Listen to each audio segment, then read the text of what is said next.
Hey there, and welcome to Converse County Conversations. I'm your host, Brandi Sorensen, your neighbor, and probably the girl in the truck singing country too loud at the stoplight.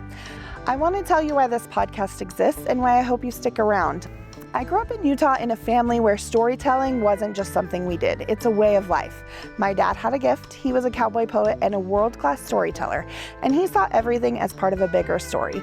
Every town we passed through, every mountain, diner, cemetery, or rundown barn, he had a name, a memory, and a lesson tied to it. It wasn't just nostalgia, it was connection. It was knowing that a town isn't made of buildings, it's made of people. And those people, they carry dreams, mistake, grit, and sometimes a whole lot of heartbreak, but also hope. And those stories, they matter because they root us. Now I live in Converse County, Wyoming. I love it here, the land, the pace, the people, but something's been missing. I don't know the deeper stories. I know the headlines and the businesses, but not always the legacy behind them. I don't know who started what or who kept it going through the droughts, busts, or booms. I don't know who sacrificed what to build the towns we now live in, and I want to.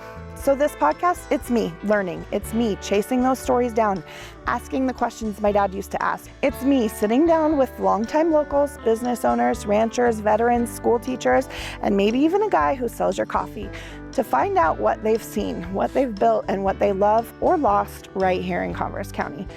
This is about deeper appreciation. It's about slowing down long enough to listen. It's about honoring the people who came before us and recognizing those still shape our towns today. And I won't lie, sometimes we'll get gritty. Real stories aren't always polished, but they're honest, and that's what makes them beautiful. So if you're someone who wants to feel more rooted, who loves a good backstory, or who just wants to see their hometown with fresh eyes, you're in the right place. Welcome to Converse County Conversations. Let's dig in. Okay, we are here with Kenzie Mares at Crossroads Veterinary Services. And so, Kenzie, I like to start out with asking, where did Converse County come into your story? So I guess the first time that I sort of lived and worked in Converse County was between my sophomore and junior year of vet school. So my 4-H leader and one of the ladies that worked at the vet clinic were friends, and she knew I needed like an internship or externship for the summer. So I came to work, for the summer at Smiley Animal Clinic in Douglas. Okay. All right. Awesome. And so where did you grow up then? Worland. In Worland. Okay. So you're Wyoming native. Yep. And then you came up here. Nice. And so what made you decide to settle here in Converse County? So the summer that I came, I actually met my husband, Eric. I'll do it every time. His aunt was a cleaning lady at the vet clinic. Okay. And she just started asking me questions like, do you have a boyfriend? Nice. So is he here in Converse County then? He is born and raised in Douglas. Okay. Yeah. Great. Okay. So what got you into being a vet? Did you always want to be a vet? No, I would say like usually when people ask me, one thing is my family had a ranch, sheep and buffalo in Campbell County.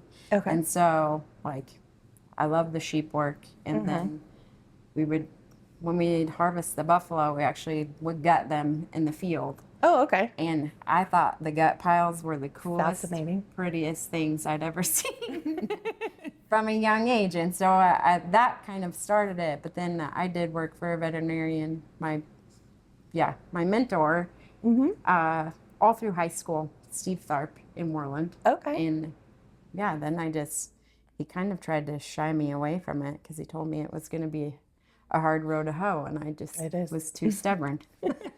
That's good. I'm glad that you stuck out because we're grateful to have you here in Glenrock. Okay, so tell us, for those who don't know, tell us about Crossroads Veterinary Service and how it all got started.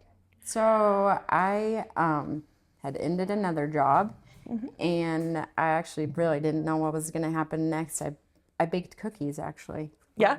For I don't know, 4 months. I got tired of baking cookies.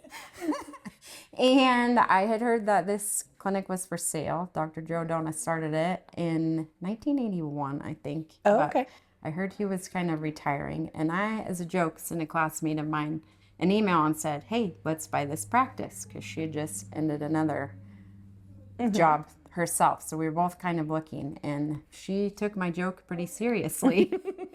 And then we came, and visited the clinic and bought it from Joe. And she and I ran this clinic for about 2 years together. She's a single mom, and it got a little too hard. So she went to like an all small animal clinic, and I, just kept going. And then you kept going. By myself. That's awesome. So that was 2010, I guess, when we bought it. When you bought it. Okay. Yep. All right. So your team at Crossroads is made up of all women, your techs, the other vets that come in. So is that intentional? So it hasn't always been. Like, we had, Kelly was my partner. Her dad worked here with us, and my husband also worked here with us for a little bit. And then we have one young man that came to work for us for a while, and he was great. We had a lot of fun with him, but it just sort of always winds up like that. And I mean, maybe it's intimidating to apply for a job where it's all women when you're a man, but we don't discriminate. Right. It just is how it's wound up. Yeah. Yeah, I think it's really fun. I was a vet tech. Like, I went to school at EWC, and then I did for a couple of years until my kids came along. But so I know that, like, it can be a busy, stressful time, and there aren't a lot of women veterinarians. It seems to be more of a male driven. So that's really cool. I've really liked seeing that, and I think now you've totally leaned into it. Now it just kind of is almost our brand, but I don't know that. It wasn't like intentional. See. Yeah, it just because you also have 2 daughters. So, like, how does your husband feel surrounded by all these awesome, powerful women? We also had all female dogs. We finally got one male dog this year, and he feels so included now. But no, I think he's definitely learned to just work around women. Yeah. I think you'd have to, right? Right. Awesome. Okay, so what's it like managing an all-female crew? Because I know that, like, I have boys, and then now a little girl, and I've gotten used to the boys, and like, there's not all these emotions, and my kids are like, why are you crying about something? And I'm like, it takes a woman to understand a woman. Right. So I'm curious about that. Right. Like, it just happens. It's okay. I would say I've been repeatedly blessed with low drama women who just, I feel like there's a magnet here that God's in charge, and he just brings the people that are supposed to be here when they're supposed to be here. Obviously we don't all get along all the time, but I feel like there's not a lot of management that I have to do. That's awesome. We're pretty tight, like family. We fight like sisters.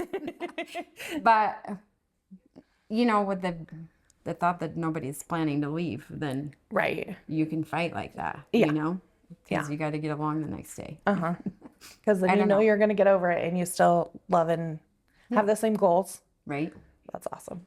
I see that from the outside, and I just love it. So the other thing, like, I don't even come in here a whole lot, but I see, I follow you on social media, and like with your truck things, and I see about Milo. So how does that energy, because you guys seem to laugh a lot and like have fun with your crazy stuff. Like, a vet job, we were just talking, like, animals, unpredictable.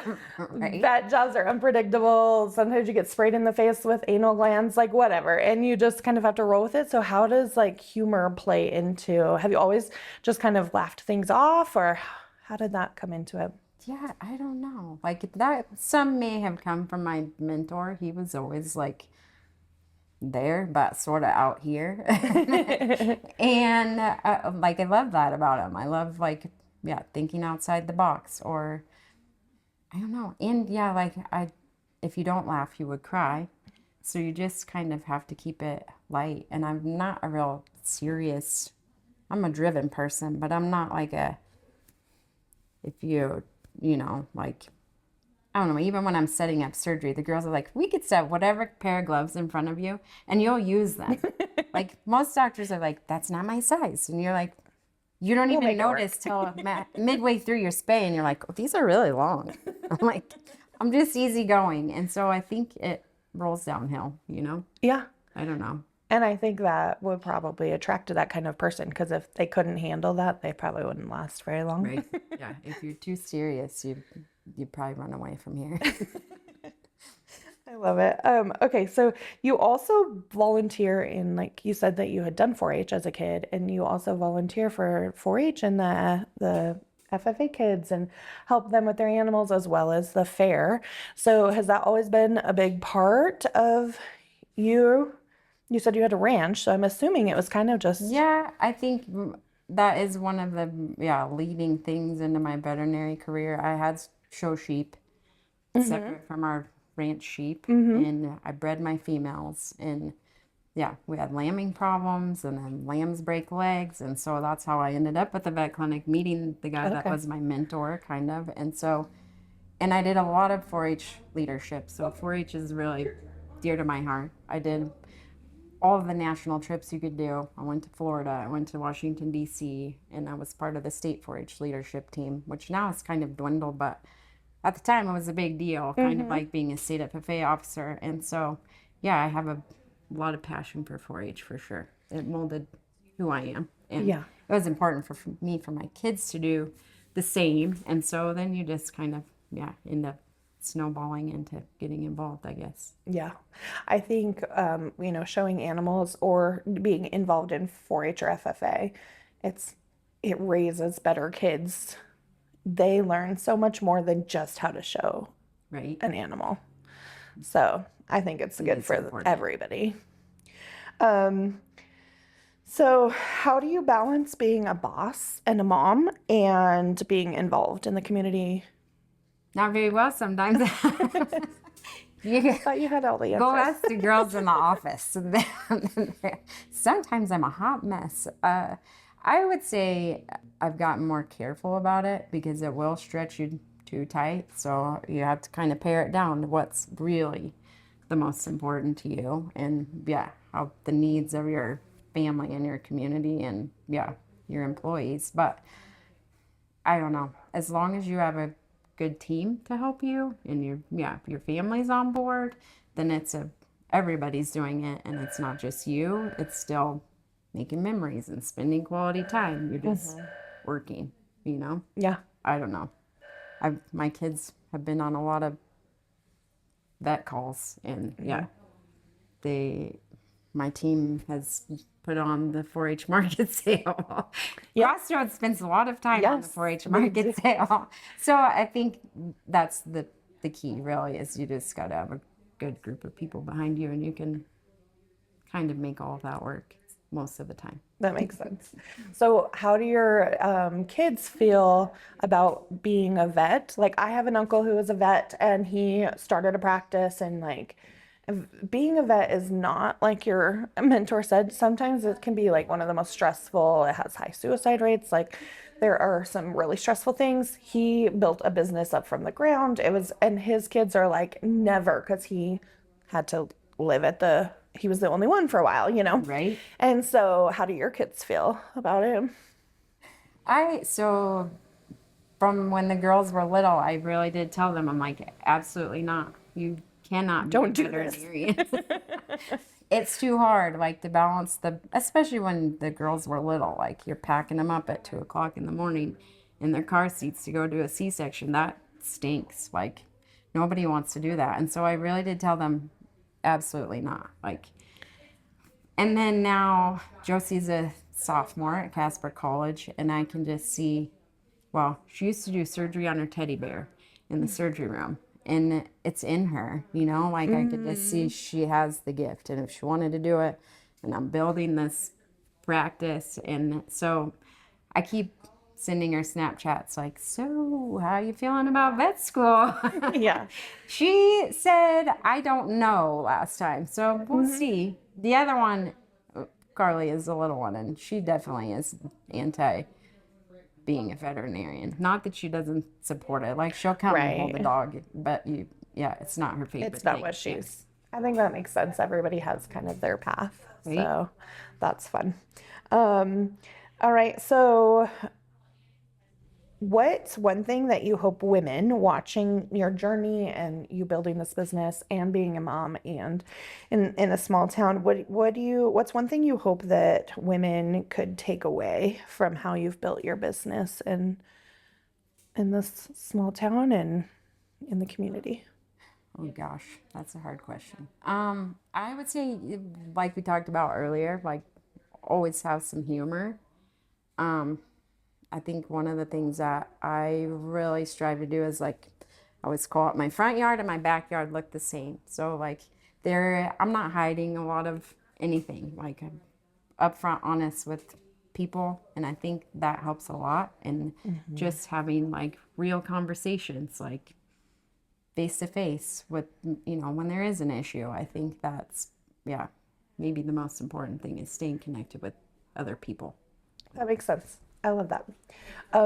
This is probably out of order, but you're a woman, a smaller woman in a industry where I was seeing you had to get on a stool to float a horse's teeth or to preg check. Like, how do ranchers and people in the ag community, when they first saw you, did they give you a lot of crap? Did they not trust your, like, what do you know? You're a girl. Did that come into play, or? I think somewhat, yes, definitely. Like I joined a practice where it was all men, and it was a family practice that had been passed down, and so they were definitely like, it's a girl. I can remember one of my favorite stories is this guy called when I was on call after hours, and he was an old Frenchman that had cattle, and he asked me, is your daddy there?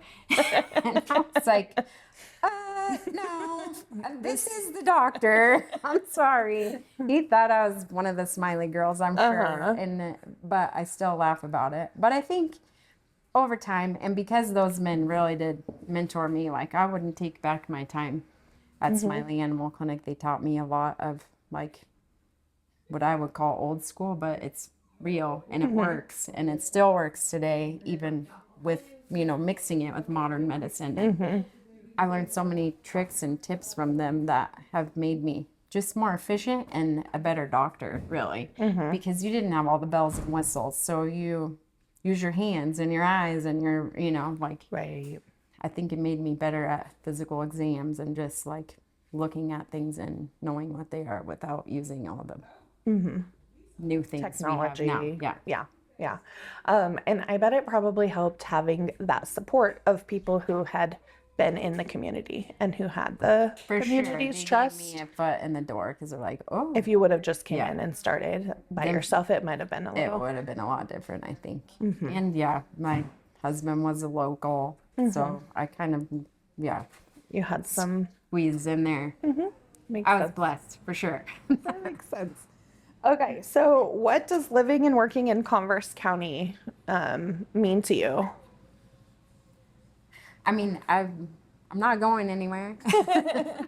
I do love Converse County and really the people more than, it's a beautiful place, but also like, I just like going to the grocery store and having, friends there. Yeah, that you see the same people. Yeah, anywhere. And I don't know, like, just being connected to the land more, like, and that's a Wyoming thing, not necessarily just Converse County, but I definitely would never want to lose that. And I think, the community's always been very supportive. Like, I'm just, thankful to be here. That's awesome. So if you could describe Converse County in one word, what would it be? Wow. One word.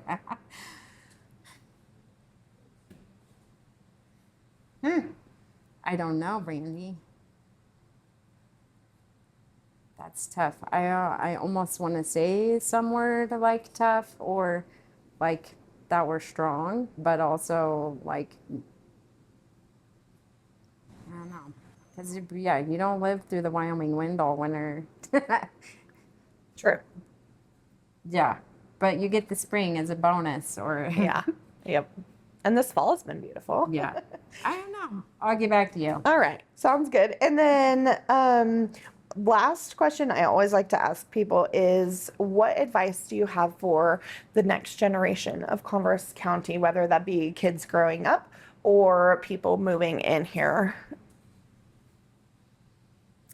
I think use technology wisely. Like if I was really gonna get at the next generation, like it's a tool, but it shouldn't be your life. Like I think a lot gets lost in communication when we shoot it through a text, where as if even if I make a phone call, you can hear the intonation of my voice and it's more personal. Like, and maybe that does make me old school, but if kids call me, I would way rather they called and asked me if they wanted to do a job shadow, because I can kind of get a feeling for them and it loses some humanness. So use it when it's appropriate to be efficient, but when you're connecting with people, maybe avoid it more, I guess, if I was talking to the younger crowd.